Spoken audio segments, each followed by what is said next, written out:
Mission 1. Unfuck this house. This video contains massive spoilers for In Golden Flame. If you're planning on playing in this adventure, do not watch any further. 10 light years past Ryoko Station, there lies a system of wonder and opportunity. Millions of brave souls traveled the void beyond the edge of Union, uncertain what they'd find when they arrived.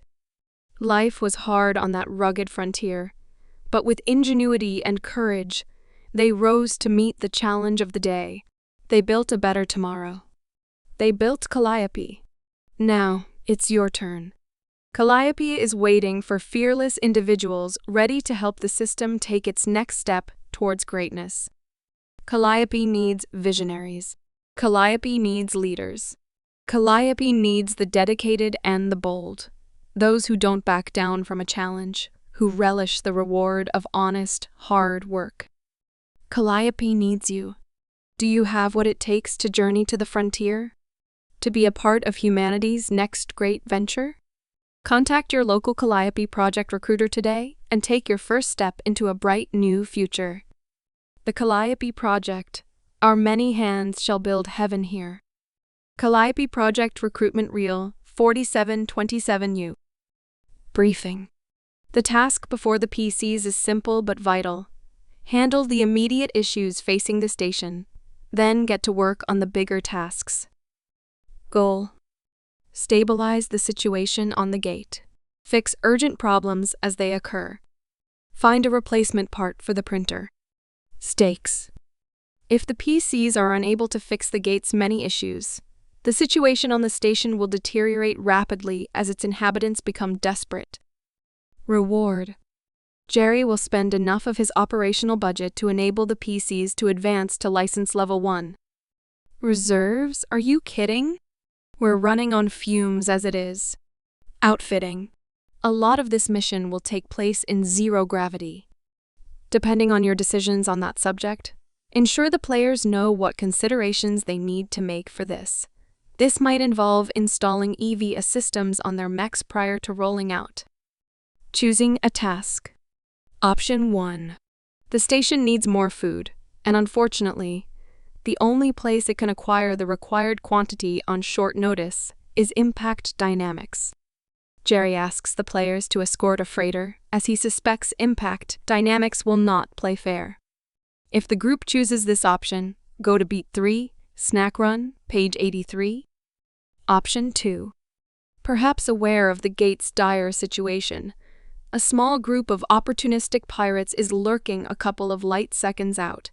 The threat of being intercepted by them is making it unsafe for any work to be done outside the station. If the group chooses this option, go to Beat 4, right on the doorstep, page 87. Jerry will assign the rest of the station's militia to perform whichever task the PCs don't.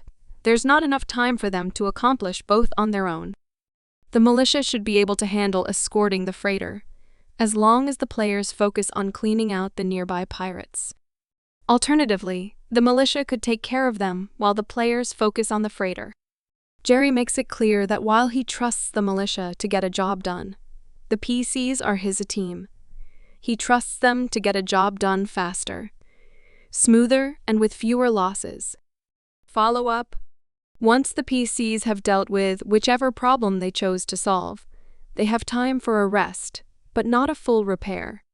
They are then sent out by Jerry to seize control of a pirate listening station in Beat 5, a scanner, dark, page 89. Once they've done that, they have another chance to rest, and then they proceed to Beat 6, a color out of time, page 94. Clocks. Establish a 12-segment station stability clock, visible to the players with 2 segments ticked. It represents the general condition of Hell's Gate and its essential systems. The more segments it has filled, the easier life is for its citizens. Establish an 8-segment militia readiness clock, visible to the players, with no segments ticked. It represents the general level of combat preparation among the Hell's Gate militia, the maintenance and quality of their equipment, their training, their drilling, their camaraderie, their willingness to risk life and limb for one another, and for the station. The Hellhounds. While they were officially formed 24 years ago, in late 4992 U, the origin of the Hellhounds dates back a little further, and is a sore spot for Hell's Gate in particular. The Hellhounds started as an unusually large and vicious Moonlighter gang operating out of Hell's Gate. Against Moonlighter tradition, they gave themselves a name. Worse, they chose one that identified where they came from. This quickly started to cause issues for the Gate, which began to suffer a reputation for harboring pirates. The station director at the time, Ryan Gleason, waited too long to deal with the problem, out of an unwillingness to exile so many citizens at once. Their raids were planned from Andros Capella's bar, himself a member of the gang. This was initially a well-kept secret, kept to the establishment's backroom, but towards the end they planned their capers at the counter. For a few months, the Hellhounds operated openly, having essentially occupied the station's forward hangar bay. The final straw, however, came when the Hounds began extorting the station's own citizens. At this point, Bayi Zexian, then boss of the Teamsters Union, took decisive action. She began rallying a contingent of civilian volunteers, along with those in the militia, still loyal to the station. In an event known as the Demon Winter, which represents the first and only time in the Gate's history that an armed engagement took place on the station, Zexian's force engaged the Hellhounds. Losses on both sides were significant. At the end, Zexian's forces won the day, driving the Hounds off the station, but were unable to decisively break them. Most of the Hounds were able to flee, taking several of the station's ships and its mining laser with them. In the aftermath, Gleason resigned, leaving Zexian a favorite for the position of station director in a snap election. Andros Capella, meanwhile, led the Hellhounds in search of a new base of operations. Eventually, they chose an abandoned mining base on one of Stygia's Trojan asteroids, and named it Fort Cerberus. In the 2 decades since the Demon Winter, Capella has restored the Enterprise to its original glory and beyond. The Hellhounds are notable for being the most Moonlighter-friendly gang in Calliope. In fact, at any given time, most pirates operating under Hound colors are Moonlighters. This is unorthodox, but it allows the Hounds to project power far beyond what their core membership would allow. They're also notable for being much more willing to prey on other Calliopeans, which not only earned them the ire of the system's civilians, but of the other pirate gangs as well. The Hounds' reputation as bloodthirsty murderers was cemented for good during the strike break of Ofar, when they were employed by Impact Dynamics to put an end to labor action on Impact Plaza. This event is examined in more detail on page 166. The Hellhounds paint their equipment in red and black. The mechs of fully initiated members, Hellhound Sunlighters, are marked by a diagonal red stripe. Their emblem is a stylized, snarling mastiff. Beat 3. Snack run. Well, okay. We've got a freighter that's in good enough shape to make it to Impact Dynamics and back. I mean, probably. Because of the burst pipe, a worrying portion of the station's food has been lost. The Gate still has enough to function under strict rationing, but the loss of any more would be catastrophic. Losing more is now a distinct possibility, since the station's plumbing is currently held together by duct tape and prayers. Impact Dynamics has a virtual monopoly on wholesale food production in the system. They aren't the least bit shy in using this fact to make an obscene profit, while people across the system go hungry. Unfortunately, they're the only ones who can provide the amount of food that the Gate needs right now, so doing business with them is an unfortunate necessity. Impact Plaza, Impact Dynamics base of operations, lies roughly 5 days' travel away at 1G, making the round trip about 11 days when allowing for refueling and loading at Impact Plaza. The team's regular ship, the Dragon's Tooth, isn't available for escort duty right now. It's undergoing repairs after its last engagement. The PCs will ride in the freighter lift with your knees. There's just enough space on board for the PCs and their mechs, but it's a cramped ride. The journey is uncomfortable, even for the long rim. This sort of shit would usually run with more crew. They had to cut half of them just to fit you. The habitation module has little privacy, only one shower, and there's a constant low buzzing noise you just can't nail down. It's tense, too. There are occasional radar contacts out beyond scope range that aren't running transponders. That could either be someone desperately trying to avoid getting noticed by pirates, or the pirates themselves. You always feel like you're being watched. Slowly, the distant gleam of Calliope grows larger and brighter, and after 5 days, Asphodel begins to swell behind the ship as it decelerates. Hanging in its orbit at the same distance as its closest moon is Impact Plaza, a long, thin cylinder. Its 3 giant mirror wings extended to catch the sunlight. Impact Plaza allows the freighter to dock, but neither the crew nor the PCs are permitted to disembark onto the station proper. The plaza has strict immigration policies, and the PCs aren't seasonal workers. Negotiating for food. Impact Dynamics has food, and Hell's Gate needs it. The problem is that Impact Dynamics is charging an exorbitant price, simply because they can. Back during the days of the Calliope project, Impact Dynamics grew food for everyone in the system, for the good of the Enterprise. Now, they're the only game in town, and they milk that fact for all it's worth. The PCs must talk to an Impact Dynamics sales rep who is uninterested in their personal struggles or the welfare of the 2 million people on Hell's Gate. They approach their task with unconcealed disinterest. Set out an 8-segment clock called Negotiations. Next, set out a 4-segment clock called Patience, with all segments filled in. Negotiations represents PC efforts to barter for a more reasonable price, appeals to reason, arguments to conscience, basic attempts to explain the concept of demand elasticity, and so on. Patience represents the remaining tolerance of Impact Dynamics sales team. On 9 or less, untick 1 Patience. On 10 to 19, tick 2 Negotiations and untick 1 Patience. On 20 or higher, choose 1. Either tick 3 Negotiations and untick 1 Patience, or tick 2 Negotiations and don't untick any Patience. If Patience runs out before the negotiations clock is full, the sales team has either gotten bored of haggling or is under pressure from their manager, and will not negotiate the price down further. Take it or leave it. If at least 1 segment is ticked on negotiations, however, the price is still lower than their initial offer. If players fill the negotiations clock before or at the same time as Patience runs out, they're able to get a price that's actually somewhat reasonable. Jerry is delighted, but suspicious that the PCs were able to negotiate them down at all. He continues to warn them to be on their guard. Either way, Jerry was correct to worry about foul play. Impact Dynamics wants to have their cake and eat it, and so they hire a local squad of hellhounds to steal their merchandise back.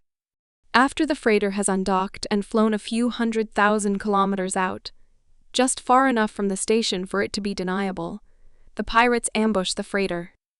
Suddenly, the general alarm begins blaring, and the captain's voice rings throughout the Shy-Page action stations. Action stations. Set condition 1 throughout the ship. Fire team, mount up. Contacts in scope range and closing fast. As you strap yourself into the pilot seat of your mech, your comms panel registers a text-only broadcast on an open channel. Send message blind. Attention, Hell's Gate fire team.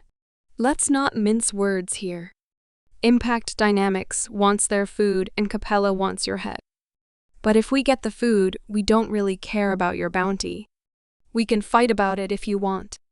But we're not leaving unless you make us. Or until we get that food. Sorry, life's a bitch sometimes. We'll await confirmation on this frequency.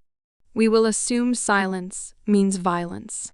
A debris field unfurls in front of the freighter, forcing it into a hard, breaking burn.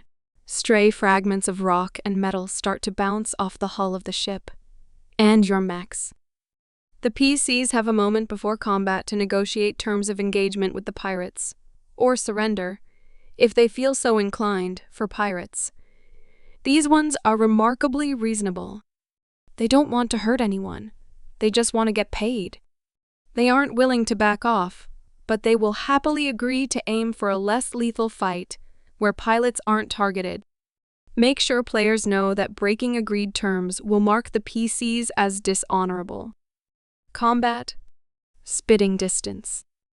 Citrapage escort. Objective.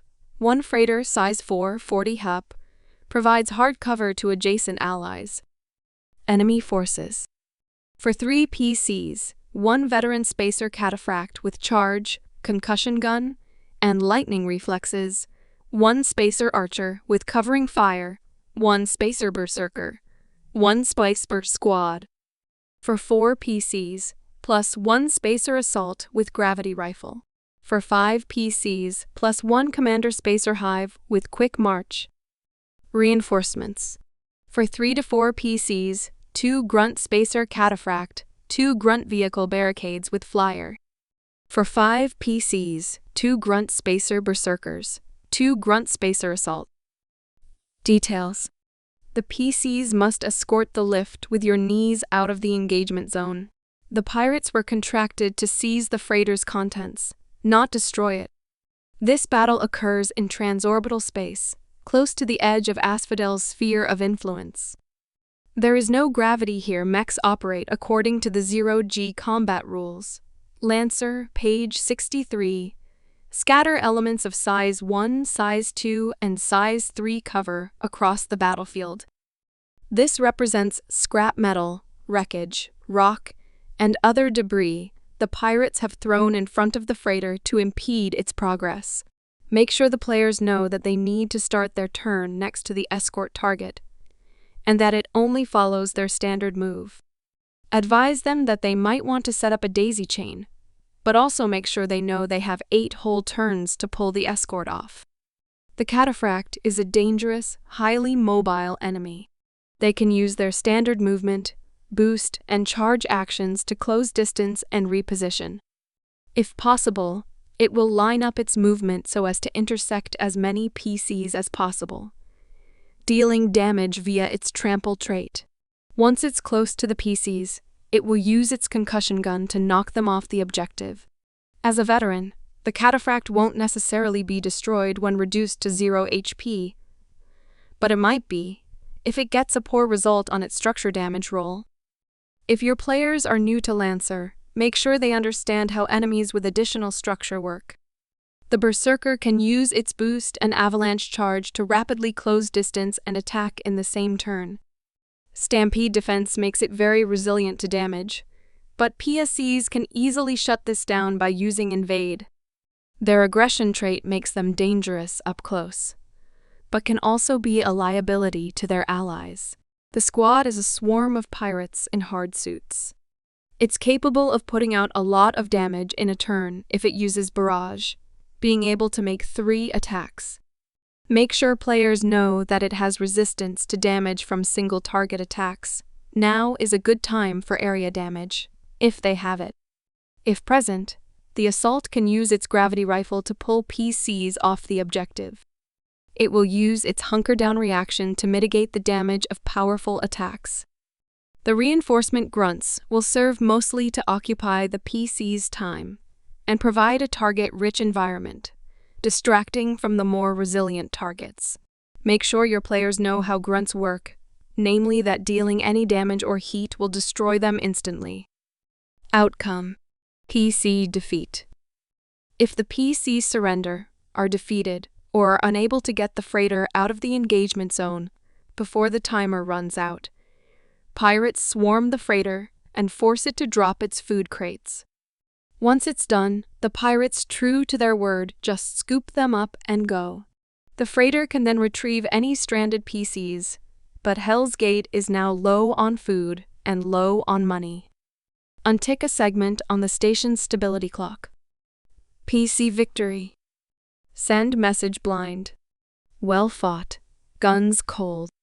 Request cease fire. Let us recover our wounded and dead. We would do the same for you. The pirates ask for time to rescue their comrades, and will expect it to be granted if the PCs previously promised it. If the PCs seem relatively cordial, they will explicitly name-check Impact Dynamics as the people who paid them to retrieve the food. They're not concerned about the losses the PCs inflicted. They made sure to get paid up front. They also warned the team to watch their back. They weren't out to collect Andros Capella's bounty, but a lot of other pirates won't be so conscientious. The players get the freighter back to Hell's Gate. Tick a segment on the station's stability clock. Rewards. Given the tenuous situation on the station, Jerry doesn't really have all that much in the way of rewards other than his gratitude. However, if they were able to fill the negotiations clock, Jerry is able to set aside some funds for the team. Funds. Favors. Limited 1. You can't buy happiness, but you can buy an IPSN Tortuga with an auto-stabilized heavy machine gun, and that's basically the same thing. Expend a charge in a situation where a sizable amount of money would change things. If there's a roll involved, you get the best possible result. If there's no roll, you just get what you want. Following up. Regardless of how the fight went for the PCs, they aren't harassed again on their way back to Hell's Gate. Once they return to the station, they have a chance to rest and repair their mechs. Once they've had a few days to recover, Jerry has more bad news. Proceed to Beat 5, a scanner. Dark, page 89.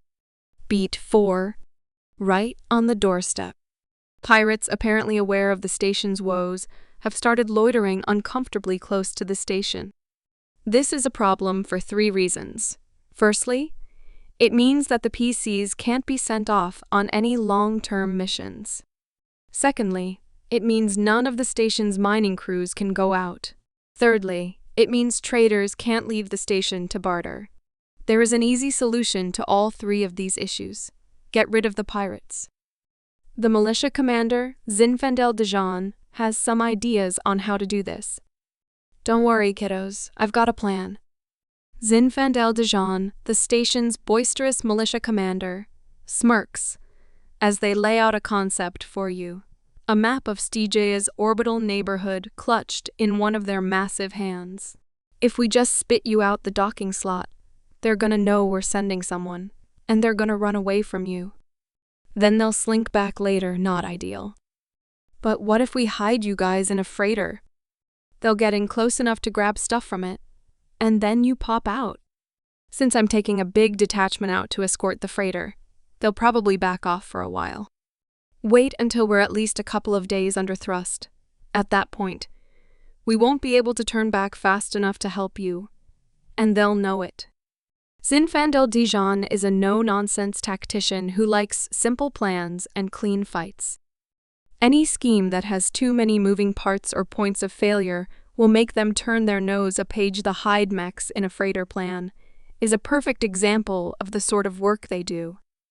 Zinfandel has picked out an old mining hauler and filled it with rocky debris and slag left over from refining. The PCs can hide their mechs amongst the rubble in the cargo hold, and the freighter can dump it abruptly to provide sections of cover for them. The hauler is old, battered and piloted by a CompCon if it gets blown up. It's not a disaster. If they wish, the hauler can stay on the field as a size 4 object that provides hard cover, although it can't move or offer any other assistance. As predicted, the pirates back off for a couple of days after Zinfandel's detachment leaves with the freighter, but creep back once they're sure there's no risk. This PCs have time to interact with the residents of Hell's Gate a bit more during this time. The PCs will have a few hours to wait in their mechs after pushing off. The CompCon pilot, like almost every CompCon in Calliope, is a standard Calliope project model from the Pyrite Age. Its personality matrix is designed to project bland, upbeat positivity at all times. In fact, it's incapable of any other emotional affect. The hauler flies towards barge, Stygia's third moon, under the pretense of making a gravity slingshot. The CompCon relays the hauler's external sensor feeds to the PCs while they're in the cargo hold, so they can see what's going on. You're closing in on barge, Stygia's third moon, when they take the bait. You see it. You had them on radar from the moment you left the station, but now you see bright thermal flares as cold cores spool up and thrusters ignite. They'll be on you within hours. There are two types of pirates in Calliope. You've got the Sunlighters, big-name roving bands like the Hellhounds who make piracy a career and a lifestyle. Then you've got Moonlighters who just do piracy as a side gig and try to make sure nobody finds out. From the looks of things, you're dealing with a small squad of Moonlighters, led by a Sunlighter. It's easy to spot. Most of the mechs are low-quality mining or salvage rigs with armor and guns added. But there's one that's different. Sleek, well-maintained, packing military-grade weaponry. That's the ringleader. Combat. Shoo the vultures. Sitrep, NA. Enemy forces. For 3 PCs, 1 elite mercenary ace with bounty hunter and strafe, 1 veteran ship assault with self-repair, 1 spacer support with remote reboot, 1 spacer sentinel. For 4 PCs plus 1 spacer archer. For 5 PCs on archers, add veteran template and slippery trait, plus 1 spacer sniper with dead metal rounds. Details. All the PCs need to do is get rid of the pirates.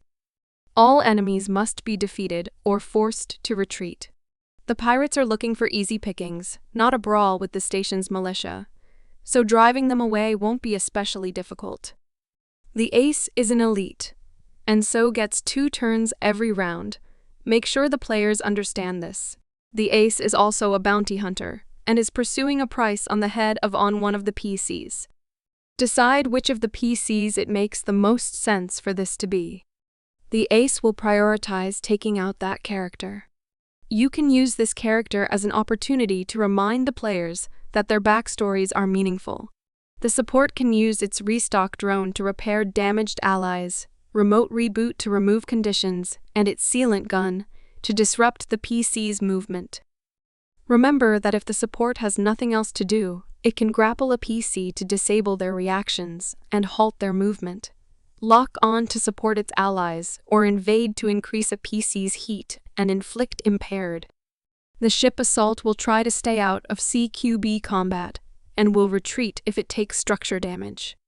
This will be the other pirate's signal to disengage as well. That ship is their ride home. If the ship is destroyed, all the pirates other than the ace will immediately surrender. They'd rather get stuck in a brig than asphyxiate. Outcome: PC defeat. If the PCs are unsuccessful or forced to retreat, untick a segment on the station's stability clock.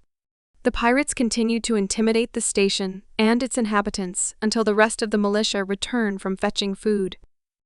PC victory. Hey, well, this sucks.